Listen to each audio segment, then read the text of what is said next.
My name is Tracy Noyan, and I teach at Field Kindergarten. Hi, and I'm Missy Peterson. I teach at Village View Elementary School. And I'm Brenda Sligers. I teach at Village View. I teach TK. So we are a day in the life of a kindergartner, and so these are our topics that we're going to talk about with you. Opening and calendar, center rotation, snack and reset, exploring art and creativity, free play, free choice, star of the week, and special events that can happen at your school. All right, so the first one is opening and calendar. When your child walks in the room, they'll be putting all their things away, and then they'll go right to the rush. At our school, we usually do the Pledge of Allegiance with the intercom, so the whole school does it together, and this is what it looks like. And we sing a flag song, and every month it's a different flag song, so they learn a lot. We're doing It's a Grand Old Flag right now. And then also we do the calendar, and we talk about the days of the week and how many days we've been in school. Next week we've been in school for 100 days, so that's really big in the kindergarten. We like to talk about numbers, and we clap by 5s and 10s.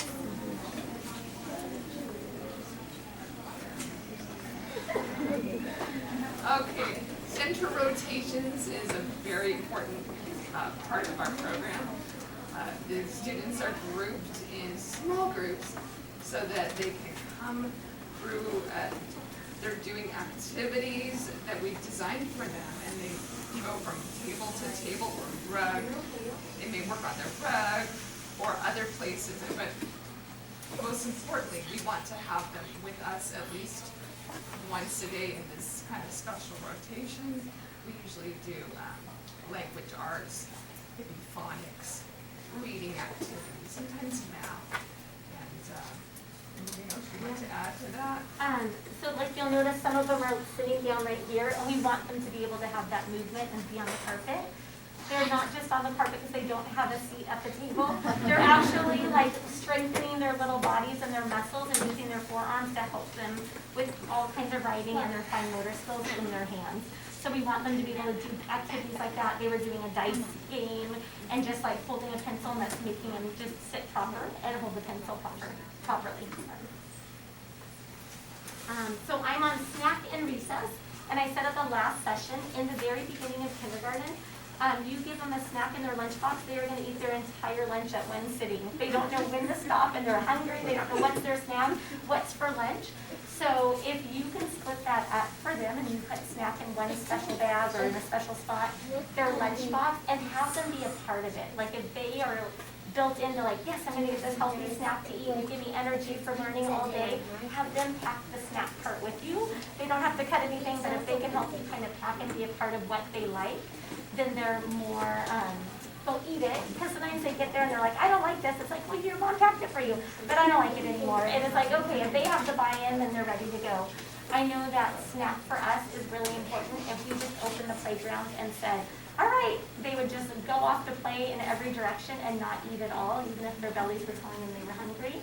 So we sit down for 10 minutes, the first 10 minutes, and everybody eats together, and then they're able to play. And recess is so important for them. They might be sad because they don't have a little one in their class that they know or a friend, and maybe they're in another room. This gives them that opportunity to connect and be with other friends from other classrooms that they might have a relationship with already. And also it builds upon the relationships that they have with their own students and the peers in their own class. And they get to know each other. There's lots of activities to do. They can be on the slide, the hula hoops, there's swings and blocks, and just building all of those large motor skills that they need and their coordination. All right, and then we have exploring art and creativity. So most of the schools have an art teacher that comes around about once a month. This week we had the art teacher come, and she taught our kids about Andy Warhol, and they had to do a picture of a soup can, but they made it not into a tomato soup. They did like Spider-Man soup and Snow White soup. And one of my kids did apple soup. And she teaches them, like, he's from the United States. Our last one was from Germany. And this one was pop art. So she taught them what kind of art they did. Our last one was modern art. This one was pop art. So it's really good.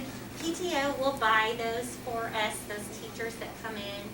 Some schools have a music teacher, they do music and movement. And in the pictures, you can see some of the activities. This is probably that arts class right there.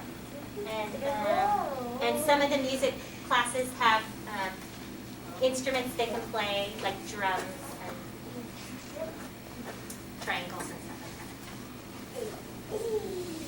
All right, free play is a very fun time for the kids, but we designed the activities, places where they can go around the room to be centered around coordination with their hands and their bodies, but also it's a really great time to collaborate and work together, learn to share. It's just a really fun time, and it's pretty much every day. Yeah, see, these kids were building a building together, and they were making a Lego building together. And I was telling the other group, one of my boys, he came to school and he would just cry like every day. And I said, what is the matter? Well, he won't give me the block. I said, did you ask him? He's like, no, you know? And his little sister would hand him everything because she didn't want him to cry. The mom told me later. And so he just didn't know how to talk. So he just really had to learn how to communicate. And it teaches so many social skills. The kids last year were at home for a year. They didn't have preschool. They didn't know how to communicate. So we had to really start at the very beginning this year. And they've come a long way. It's really amazing. So free play is a big part of it. Star of the week. So in kindergarten, everyone gets a week to shine, to show off their favorite things. They bring in a poster of themselves, maybe talk about their family, pictures. They get to bring in their favorite toys, pets, people, and just the whole week is all about them. At the end of the week, usually we draw pictures, write about them, and they get to bring home a special book that they can keep forever and ever and ever, we say in our class, until they lose it. And so it's forever until you lose it. And so it's just all about them and focusing on them. They're getting up in front of their peers. They're speaking. They're talking about them. And that's helping us just kind of socialize too, building those questions like when they say, oh, I like dinosaurs, and then someone raises their hand, I have a turtle, it's like, okay, no, but it's about the star of the week. Okay, do you have something in common? Do you want to say, oh, I like dinosaurs too, or oh, I like the trophy you brought in, just giving them those words to communicate, having good manners, being polite, and using, just having fun with their friends. But they have the best time. Their smiles all week. They love to be star of the week. I know their parents at our school usually sign them up, so they're like, when is it my turn? When is it my turn?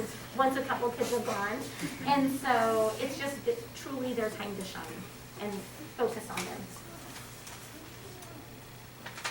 Okay, and then we have some specialties at the schools.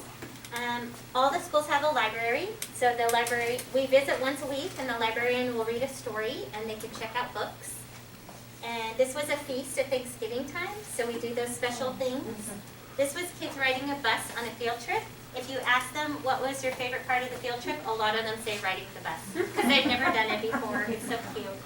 And then this one, we had some prehistoric pets come to our school. So that was our assembly at our school, and they got to look and they got to touch some of the animals like this. But there's a tarantula and an alligator. It was a really good assembly. So those are some of the extra things that we do. Usually kindergarten goes to Centennial Farms, but it might be different at different schools or different years. And that was our last one. I did that the same thing. Yeah. Are there any questions about anything? Any questions or? Does anyone have any? Yeah.